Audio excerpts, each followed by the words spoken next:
Hello guys, welcome back to your favorite channel Gyanwali Tutorials. Myself Viren Kumar.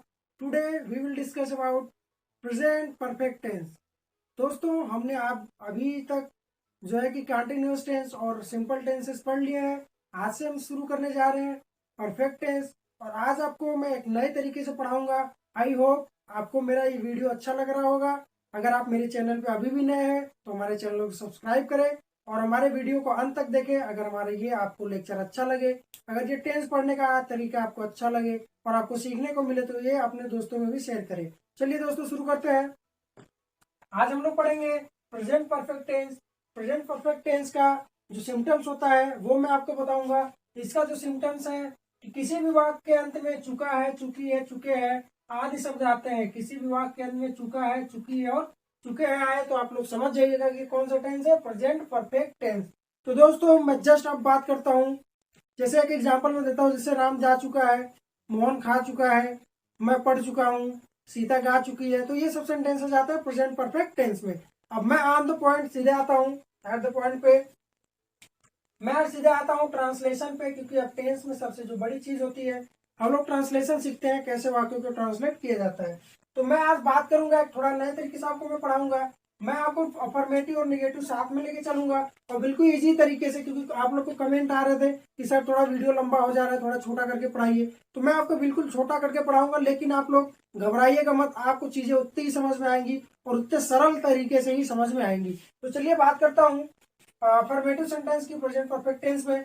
तो affirmative sentence में structure की मैं बात करता हूँ। तो इसमें स्ट्रक्चर में भी सबसे पहले इसमें सब्जेक्ट लगेगा, उसके बाद इसमें हेल्पिंग वर्ब हैज और हैव आ जाता है। दो हेल्पिंग वर्ब इसमें आ जाते हैं, हैज और हैव, प्लस वर्ब का थर्ड फॉर्म इसमें लगेगा। ये चीज ध्यान दीजिएगा, नोट कर लीजिएगा कि वर्ब का थर्ड फॉर्म इसमें लगता है। उसके बाद हमारा ऑब्जेक्ट लगेगा, उसके बाद जो भी चीजें बचती हैं वो लग जाएंगी। दोस्तों लगे हाथ हम लोग पढ़ेंगे निगेटिव सेंटेंस के बारे में। निगेटिव सेंटेंस के बारे में क्या नया करना है, सब्जेक्ट इसमें भी सबसे पहले लगेगा, उसके बाद हमारा हेल्पिंग वर्ब लगेगा हैज या हैव, उसके बाद हमारा यहाँ पे नॉट लग जाएगा। फिर उसके बाद दोस्तों हम लोग थर्ड फॉर्म यूज करेंगे वर्ब का। कोई भी टेंस हो, परफेक्ट टेंस, कोई भी परफेक्ट टेंस हो, हमेशा वर्ब का थर्ड फॉर्म में यूज किया जाता है और हम लोग करेंगे भी। उसके बाद वर्ब के थर्ड के फॉर्म के बाद हम लोग यहाँ पे ऑब्जेक्ट यूज करेंगे। उसके बाद जो भी चीजें बचेंगी इसको हम यहाँ पे लिख देंगे। ये हमारा सब क्रॉस होता है, मतलब इत्यादि। अब हम बात करेंगे इसमें कुछ नियम के, क्या नियम होते हैं। तो नियम हमारा जो पहला नियम है वो कहता है कि परफेक्ट टेंस जो होता है वो चाहे प्रेजेंट का हो, चाहे पास्ट का, चाहे फ्यूचर का हो, हमेशा वर्ब का थर्ड फॉर्म ही यूज किया जाता है। हमेशा वर्ब का थर्ड फॉर्म यूज किया जाता है। दूसरा नियम हमारा क्या कहता है कि सिंगुलर सब्जेक्ट के लिए हम लोग हैज जो हेल्पिंग वर्ब है उसका प्रयोग करेंगे। सिंगुलर सब्जेक्ट क्या है, जैसे ही हो गया, सी हो गया, कोई नेम हो गया, ये सब हमारा क्या हो गया सिंगुलर सब्जेक्ट। इसके साथ हम लोग हेल्पिंग वर्ब क्या यूज करेंगे, हैज। और दोस्तों प्लूरल सब्जेक्ट के साथ क्या यूज करता है, हैव यूज करना है। एक चीज ध्यान दीजिएगा, इसमें आई को भी इंक्लूड किया जाता है। कोई प्लूरल सब्जेक्ट हो, जैसे यू हो गया, जैसे यू हो गया, दे हो गया, वी हो गया, तो ये सब हमारे प्लूरल सब्जेक्ट होते हैं और इसके साथ आई को भी इसमें इंक्लूड किया जाता है और इसके साथ हम लोग क्या यूज करेंगे, हैव।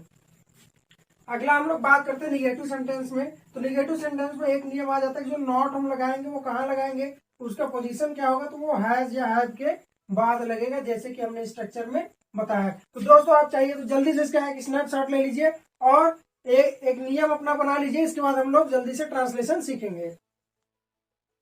तो दोस्तों कुछ एग्जाम्पल के थ्रू मैं आपको समझाऊंगा कैसे ट्रांसलेशन करेंगे, बिल्कुल इजी तरीके से आपको समझ में आ जाएगा।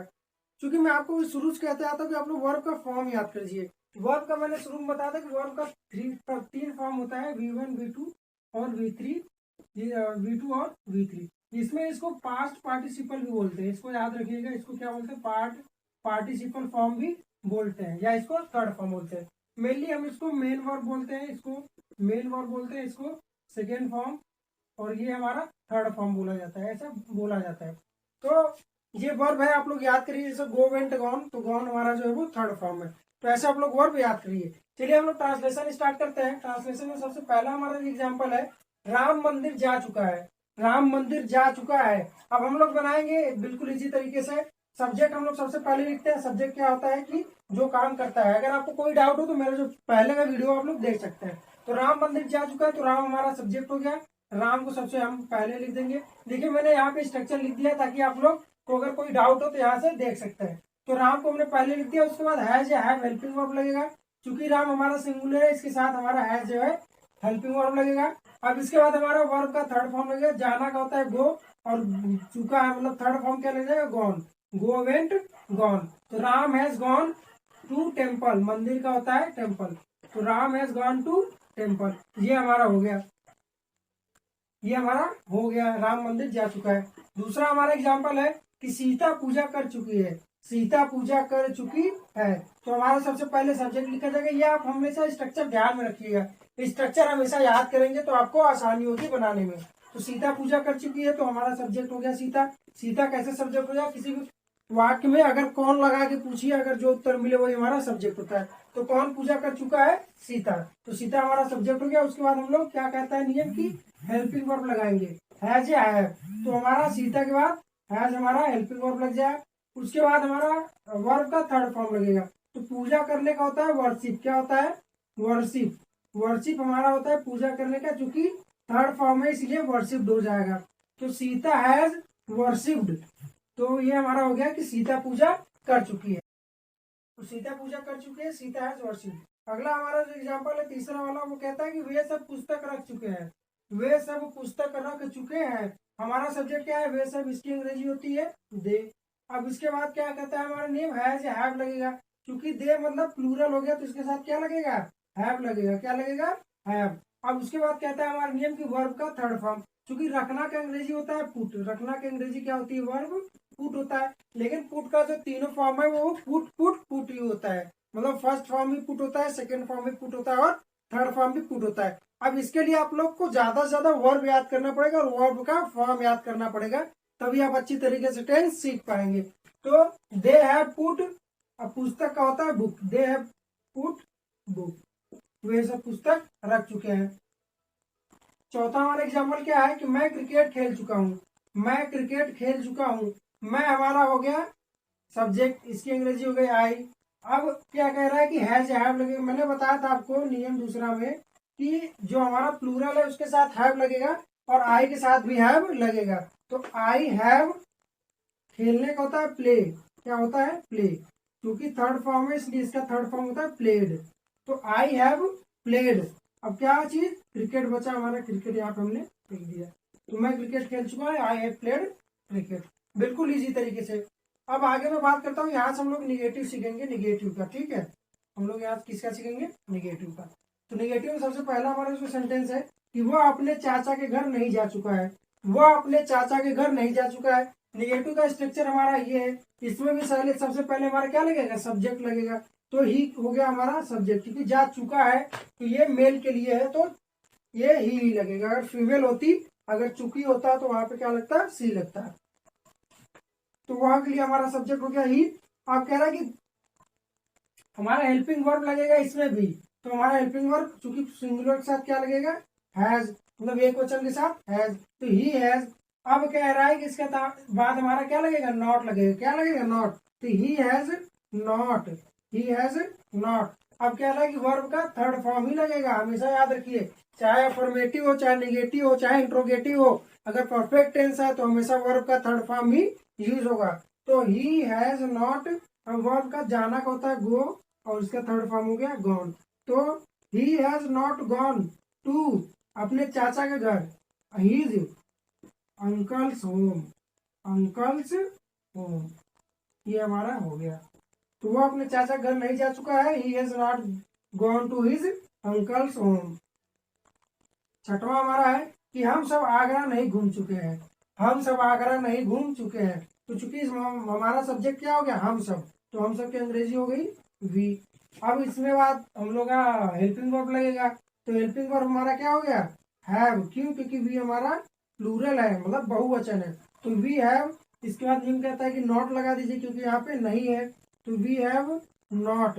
अब घूमने का होता है विजिटेड, क्या होता है, विजिटेड।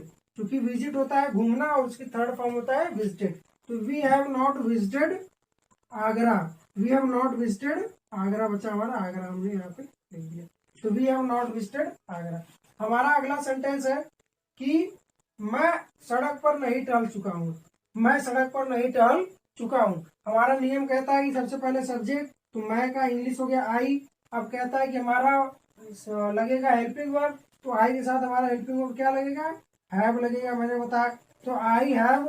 अब हमारा अगला नियम कहता है कि इसके बाद नॉट लगेगा, हैव के बाद क्या लगेगा, नॉट, हेल्पिंग वर्ब के बाद क्या लगेगा, नॉट। तो आई हैव नॉट।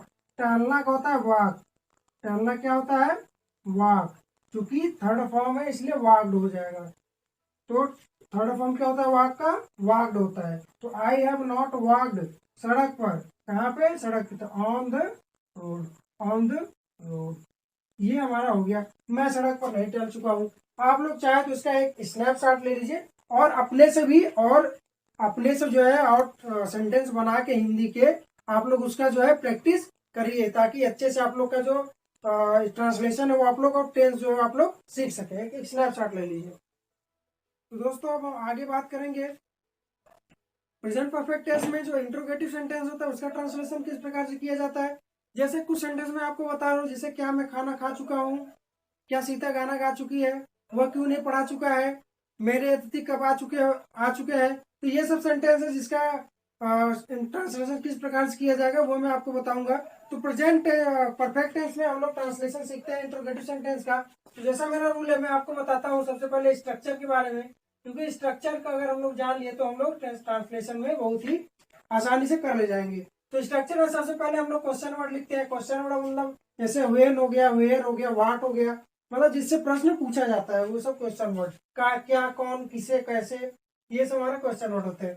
उसके बाद हम लोग हेल्पिंग वर्ब लगाते हैं। उसके बाद क्या लगाते हैं, हेल्पिंग वर्ब। उसके बाद हम लोग हेल्पिंग वर्ब लगाते हैं। उसके बाद हम लोग सब्जेक्ट लिखते हैं, सब्जेक्ट हमारा जो काम करता है।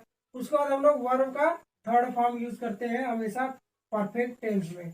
उसके बाद हम लोग ऑब्जेक्ट को लिखेंगे और उसके बाद जो भी चीजें बचेंगे हम लोग लिख देंगे और यहाँ पे क्वेश्चन मार्क का निशान लगा देंगे। तो दोस्तों ये तो हमारा स्ट्रक्चर था। आगे हम बात करेंगे नियम के बारे में। तो नियम क्या है, पहला कहता है कि हमेशा स्ट्रक्चर के अकॉर्डिंग ही सारी चीजों को रखा जाता है। तो गाइस हमेशा स्ट्रक्चर के अकॉर्डिंग ही चीजों को हम लोग रखेंगे। दूसरी बात करता हूं मैं नियम के बारे में। तो उसमें अगर किसी भी हिंदी वाक्य में अगर क्या शब्द सबसे पहले आ गया तो उसके लिए जो हमारा हैज है उसको हम लोग सबसे पहले लिख देते हैं और हमारा जो निगेटिव इंट्रोगेटिव सेंटेंस है वो हमारा बन जाएगा। उसके लिए हम लोग वाट को नहीं लगाते हैं। ध्यान दीजिए कि जब भी हमारा क्या शब्द में जो क्या शब्द है वो हिंदी में सबसे पहले आता है इंट्रोगेटिव सेंटेंस में, तो उसके लिए हम लोग वाट का प्रयोग नहीं करते हैं, केवल हैज या हैव को सबसे पहले लिख दिया जाता है। बात करते हैं तीसरे नियम की। तो तीसरे नियम में अगर कोई क्वेश्चन वर्ड आ गया, अगर इसे वेन, व्हाट, वेयर, अगर ये सब आ गया तो उसके लिए क्या करेंगे, उसके लिए उसको सबसे पहले लिखते हैं और उसके बाद हमारा क्या लगता है, हमारा हेल्पिंग वर्ब उसके बाद हम लोग लगा देते हैं। उसके बाद हम लोग क्या लगा देते हैं, हेल्पिंग वर्ब लगा देते हैं। अब इसके बाद बात करते हैं चौथे नियम की। तो अगर चौथे नियम में इंट्रोगेटिव सेंटेंस और अगर उसमें नहीं आ गया, अगर हिंदी शब्द में नहीं आ गया, तो उसमें जो नॉट को हम लोग लगाएंगे वो हमेशा सब्जेक्ट के बाद ही लगाएंगे। तो ये हमारा नियम था और आपको इजली समझाने के लिए मैंने यहाँ पे इसका भी एक अलग से स्ट्रक्चर बना दिया है। इसके पहले मैं आपको उसी स्ट्रक्चर में बताता था, तो आज मैं बताया कि आपको एक नए तरीके से बताऊंगा। तो दोस्तों आप अंत तक देखिए, बहुत ही आज थोड़ा इंटरेस्टिंग होने वाला है पहले से ज्यादा। तो ये हमारा चौथा नियम हो गया कि अगर नॉट आ गया तो हम लोग कैसे लगाएंगे, और नहीं आ गया तो उसका अगर इंट्रोगेटिव निगेटिव हो तो हम लोग कैसे बनाएंगे। पांचवा नियम हमारा क्या कहता है कि अगर क्वेश्चन वर्ड में, ये हमारा इंपॉर्टेंट नियम होता है, हर इंट्रोगेटिव सेंटेंस में बताता हूँ आपको, इसको आप लोग ध्यान रखा करिए कि अगर how many, how much, whose या विच आ गया तो उसके लिए उसके जस्ट बाद उससे संबंधित नाउन को लिखा जाता है। और उससे संबंधित नाउन क्या होता है अभी मैं ट्रांसलेशन में आपको बताऊंगा। तो उससे संबंधित नाउन को उसके जस्ट बाद लिखते हैं, उसके बाद हम लोग क्या लगाते हैं, हेल्पिंग वर्ब लगाते हैं। नाउन को लिखने के बाद हम लोग हेल्पिंग वर्ब लगाते हैं। आप लोग इसका स्नैपशॉट ले लीजिए ताकि आप लोग नोट्स बना लीजिएगा। तो दोस्तों यहाँ पे कुछ एग्जाम्पल मैंने लिख दिया है, आप इसका अभी स्नैपशॉट ले लीजिए। अभी मैं आपको बनाऊंगा तो आप लोग मिला लीजिएगा इससे। तो हम लोग अब बनाएंगे इंट्रोगेटिव सेंटेंस का कैसे ट्रांसलेशन किया जाता है प्रेजेंट परफेक्ट टेंस में। तो सबसे पहला हमारा जो सेंटेंस है, क्या सविता खाना बना चुकी है, क्या सविता खाना बना चुकी है। यहाँ पे मैं आपको लिख देता हूँ अपना जो स्ट्रक्चर है। पहले हम लोग सबसे पहले क्वेश्चन वर्ड लिखते हैं यहाँ पे, उसके बाद हमारा हैज या हैव लगता है, प्लस उसके बाद हम लोग सब्जेक्ट लिखते हैं, सब्जेक्ट, प्लस उसके बाद वर्ब का third form first plus object और प्लस जो भी चीजें बचती हैं उसको हम लोग लिख देते हैं। ये हमारा स्ट्रक्चर हो गया। क्योंकि इसका हम लोग यूज करेंगे अभी आपको बताने के लिए। तो हमारा पहला सेंटेंस है, क्या सविता खाना बना चुकी है। रूल नंबर हमारा कहता है कि अगर हिंदी में सबसे पहले आ गया तो इसके लिए हम लोग हैज या हैव को सबसे पहले लिख देंगे। तो सविता चूंकि एक वचन है इसलिए हैज को हमने पहले यहाँ पे लिख दिया। हैज को यहाँ पे हमने सबसे पहले लिख दिया। और उसके बाद हमारा नियम क्या कहता है कि हम इसके बाद क्या लिखेंगे, सब्जेक्ट। तो सविता हमारी सब्जेक्ट है तो हमने सविता को इसके बाद लिख दिया, हैज सविता। अब चूंकि मैंने बताया था कि इसके बाद वर्ब का थर्ड फॉर्म लगेगा, तो हैज सविता खाना बनाने का होता है कुक। क्या होता है, COOK। चूंकि हमारा थर्ड फॉर्म इसका होगा कुकड, कुकड। तो हैज सविता कुकड फूड, हमारा खाना बना चुकी है, ऐसा हो गया। तो हैज सविता कुकड फूड, क्या सविता खाना बना चुकी है। दूसरा हमारा एग्जांपल है कि क्या वे सब कपड़े नहीं धुल चुके हैं, क्या वे सब कपड़े नहीं धुल चुके हैं। इसमें भी क्या हमारा सबसे पहले आ गया, तो इसके लिए हम लोग क्या करेंगे, जो हमारा हेल्पिंग वर्ब उसको पहले लिख देंगे। तो हैव क्या लगेगा, हमारा हेल्पिंग वर्ब हैव। क्यों, क्योंकि वे सब हमारा प्लूरल है, बहुवचन है। तो हैव हमारा पहले हो गया। बहुवचन मतलब बहुत से लोग, और एक वचन सिंगुलर मतलब एक वचन मतलब एक लोग। प्लस हैव जो है वो आई के साथ भी लगता है। तो हमारा क्या है कि क्या वे सब कपड़े नहीं धुल चुके हैं, तो इसमें हम लोग हैव सबसे पहले लिखे, हमारा नियम कहता है। तो उसके बाद हम लोग सब्जेक्ट लिखेंगे, तो हमारा सब्जेक्ट हो गया दे। तो हैव दे। अब V3 लगेगा, वर्ब का थर्ड फॉर्म लगेगा। तो धुलने की अंग्रेजी होती है वाश। धुलने की अंग्रेजी क्या होती है, वाश। लेकिन एक चीज और ध्यान दीजिए कि मैंने आपको बताया था निगेटिव सेंटेंस अगर जब भी होगा हमारा, जब भी हमारा निगेटिव सेंटेंस होगा तो सब्जेक्ट के बाद हम लोग क्या लिख देंगे, यहाँ पे नॉट हम लोग लगा देते हैं। तो उसमें नहीं आ गया तो हमारा निगेटिव सेंटेंस हो गया, तो हमारा नॉट लगेगा। तो हैव दे नॉट। अब कपड़े धुलने का होता है वाश, क्या होता है, वॉश। क्योंकि थर्ड फॉर्म क्या होगा, वाश। Wash washed washed. तो have they not washed clothes, क्या होता है हमारा कपड़े। तो कपड़े की अंग्रेजी क्या होती है, क्लॉथ। ये हमारा हो गया। क्या वे सब कपड़े नहीं धुल चुके हैं, have they not washed clothes. हमारा अगला एग्जांपल है, हम सब कब अपना पाठ याद कर चुके हैं। हम सब कब अपना पाठ याद कर चुके हैं। तो चूंकि हमारा कब हो गया क्वेश्चन वर्ड, इसको हम लोग सबसे पहले लिख गए, तो इसकी अंग्रेजी हो गई वेन। अब इसके बाद हमारा नियम कहता है क्या है कि हमारा हैज या हैव लगेगा। क्योंकि हम सब है तो इसकी अंग्रेजी वी होती है, जो कि प्लूरल है, तो इसके साथ क्या लगेगा, हैव लगेगा।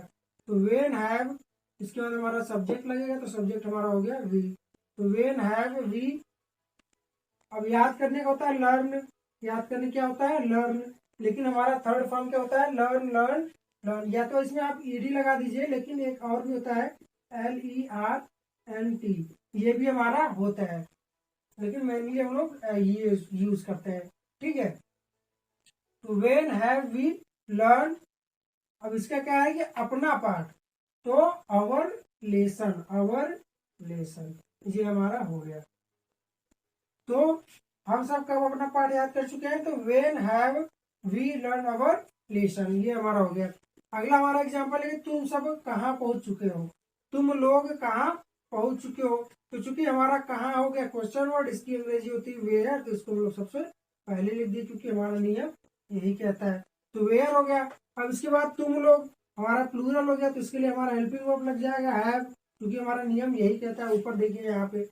उसके बाद हम लोग क्या करेंगे कि वेयर हैव। अब इसके बाद हमारा सब्जेक्ट लगेगा, तो तुम लोग की अंग्रेजी क्या होती है, वी यू। तो वेयर हैव यू।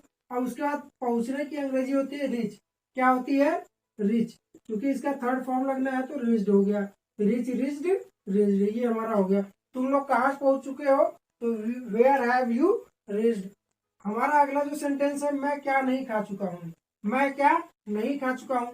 तो चूंकि क्या यहाँ पे बीच में आ गया, तो इसके लिए हम लोग क्या लगाएंगे, वाट लगाएंगे। ये चीज आप ध्यान दीजिए, कंफ्यूज मत होइएगा कि अगर क्या हमारा बीच में आता है तो उसके लिए वाट लगता है, अगर क्या हमारा पहले आता है उसके लिए वाट नहीं लगता है, ध्यान दीजिएगा। तो वाट हमारा क्वेश्चन वर्ड हो गया।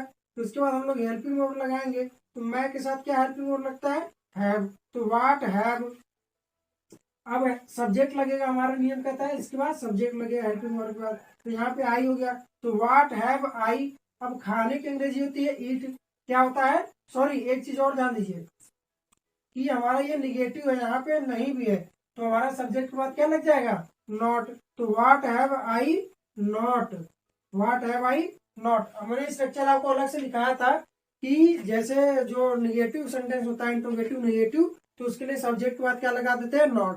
तो व्हाट हैव आई नॉट, अब खाने की अंग्रेजी होती है ईट, लेकिन इसका जो थर्ड फॉर्म होता है उसका ईटेन होता है। तो ईट, एट, ईटेन, ये ध्यान दीजिएगा, ईट, एट और ये ईटेन, ये हमारा फर्स्ट फॉर्म हो गया और ये हमारा सेकेंड फॉर्म हो गया और ये हमारा थर्ड फॉर्म हो गया। तो ईट, एट, ईटेन। तो what have I not eaten, what have I not eaten, मैं क्या नहीं खा चुका हूं, इसकी अंग्रेजी क्या हो गया, what I have not eaten. तो अगला एग्जांपल है कि चोर बैंक से कितना पैसा लूट चुका है। चोर बैंक से कितना पैसा लूट चुका है, क्योंकि हमारा क्वेश्चन वर्ड है कितना है और इसकी अंग्रेजी होती है हाउ मेनी या हाउ मच।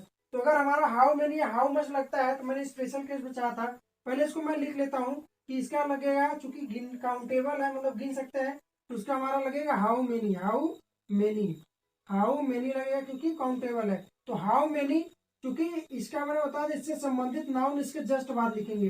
तो कैसे पता करेंगे, तो हमारा हिंदी में जो कितना शब्द लिखा है या जो भी हमारा क्वेश्चन वर्ड है उससे जस्ट जो पास में रहता है वही हमारा क्या होता है, उससे संबंधित नाउन होता है। तो उसको हम लोग जस्ट उसके बाद लिख देंगे। तो हाउ मेनी, पैसे की अंग्रेजी क्या होती है, मनी। तो हाउ मेनी मनी। उसके बाद मैंने बताया था कि हेल्पिंग वर्ब हमारा लगेगा। तो चूंकि चोर सिंगुलर है तो how many money has, singular है चोर, एक लोग है, तो हाउ मेनी मनी हैज। चोर की अंग्रेजी होती है थीप, चोर की अंग्रेजी क्या होती है, थीप। तो how many money has thief. अब चुराने की अंग्रेजी होती है स्टील, लेकिन उसका जो थर्ड फॉर्म होता है वो होता है स्टोलन। तो how many money has thief stolen. अब क्या बचा, बैंक से, क्या बचा, बैंक से। तो फ्रॉम दी बैंक, या फ्रॉम बैंक, फ्रॉम बैंक। तो हमारा क्या हो गया कि चोर बैंक से कितना पैसा लूट चुका है। तो how many money has thief stolen from the bank. अब हमारा अगला जो है वो सेंटेंस है कि डाकिया कब पत्र ला चुका है। डाकिया कब पत्र ला चुका है, क्योंकि हमारा क्वेश्चन वर्ड हो गया कब, हमारा क्वेश्चन वर्ड क्या हो गया, कब। तो इसकी अंग्रेजी लिख देंगे हम लोग वेन, और उसके बाद हमारा हेल्पिंग वर्ब लग जाएगा, क्योंकि डाकिया एक लोग है तो हमारा हेल्पिंग वर्ब लग जाएगा हैज। उसके बाद हमारा कहता है कि इसके बाद हम लोग लगा देते हैं सब्जेक्ट। तो डाकिया का अंग्रेजी हमारा हो जाएगी पोस्ट मास्टर। तो when has post man, sorry डाकिया की अंग्रेजी होती है पोस्ट मैन। तो वेन हैज पोस्ट मैन। अब पत्र लाने का होता है ब्रिंग, ब्रिंग। तो हमारा थर्ड फॉर्म हो जाता है ब्रॉट, ब्रिंग, ब्रॉट, ब्रॉट। तो when has postman brought, when has postman brought. अब चूंकि पत्र बच गया तो द लेटर, BROGST, BROUGHT होता है हमारा ब्रॉट। तो when has postman brought the letters, when has postman brought the letters. डाकिया कब पत्र ला चुका है। तो when has postman brought the letters. ये हमारा हो गया। तो कैसे ट्रांसलेशन करेंगे हम लोग इंट्रोगेटिव सेंटेंस में, आप लोग इसका स्नैपशॉट ले लीजिए और अपने से भी प्रैक्टिस करिए। देखिए आप लोग प्रैक्टिस करेंगे तो आप लोग का जो ट्रांसलेशन है वो मजबूत होगा। उसके बाद मैं स्पीकिंग सिखाऊंगा या कंपटीशन लेवल की जो चालू करूंगा, जो स्टार्ट करूंगा, तो उसमें आपको ये बेनिफिट देगा और तब एडवांस लेवल आप लोग सीख पाएंगे। क्योंकि ये हमारा बेसिक लेवल है इसलिए हम आपको इजिली सिखा रहे हैं, इसके बाद हम लोग आपको एडवांस सिखाएंगे। तो इसका स्नैपशॉट आप लोग ले लीजिए। तो गाइज आई होप आपको ये वीडियो पसंद आया होगा और आपको सीखने को मिला होगा। दोस्तों मैं हर टेंस पढ़ाने के बाद आपको कम्पिटेटिव लेवल के एग्जाम से रिलेटेड जो क्वेश्चन होते हैं वो मैं आपको बताता था, लेकिन आप जो मैं आपको ये नहीं बताऊंगा।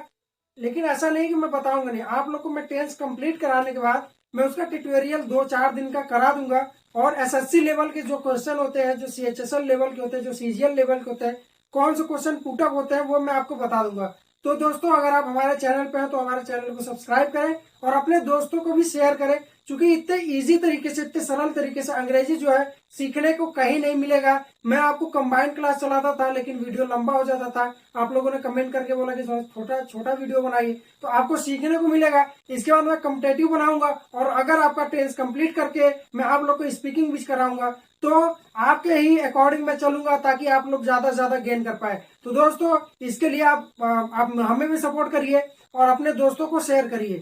Thank you guys for watching this video.